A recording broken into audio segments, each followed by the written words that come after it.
la nouvelle est toujours aussi difficile à digérer. Le jeudi 8 septembre 2022, la reine d'Angleterre, Elisabeth II, est décédée à l'âge de 96 ans, entourée par ses proches mais délaissant, par la force des choses, l'intégralité de son peuple. Pour apaiser les cœurs et faire taire les souffrances, le pays entier entre en semaine de deuil, jusqu'à ce que la souveraine ait droit à ses funérailles, le 19 septembre prochain. Pour l'heure, la dépouille de l'épouse du prince Philippe se situe toujours en Écosse. Dimanche 11 septembre, elle avait été transportée au palais d'Holyrood, la résidence royale officielle en ces lieux. Elle est morte au château de Balmoral.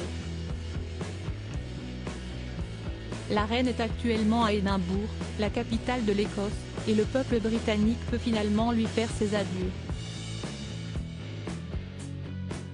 Le cercueil d'Elisabeth II est exposé au public, à partir du lundi 12 septembre 2022, en la cathédrale Saint-Gilles. Pour la mener à destination, une émouvante procession a été organisée, menée par le roi Charles III, qui commence décidément son règne dans la tristesse et l'affliction.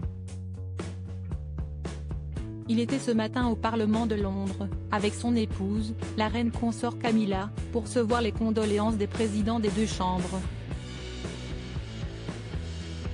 Désormais, il marche seul, en silence, derrière le corbillard qui transporte sa mère.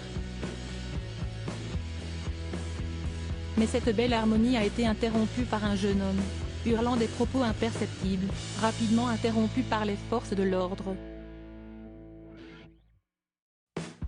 La suite se passera dans la plus grande discrétion.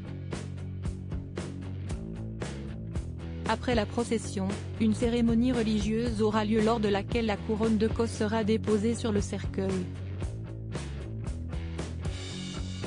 La famille royale assistera ensuite, sans foule, à une veillée funèbre. Mais le chemin est encore long jusqu'aux obsèques d'Elisabeth II. Son corps sera déplacé le mardi 13 septembre au soir et quittera l'Écosse dans un avion royal, direction Londres. Là-bas, le cercueil de Sa Majesté sera exposé, clos, drapé de l'étendard royal, sur une estrade au palais de Westminster à partir de mercredi soir. La dépouille de la reine restera 5 jours au Parlement avant les funérailles nationales.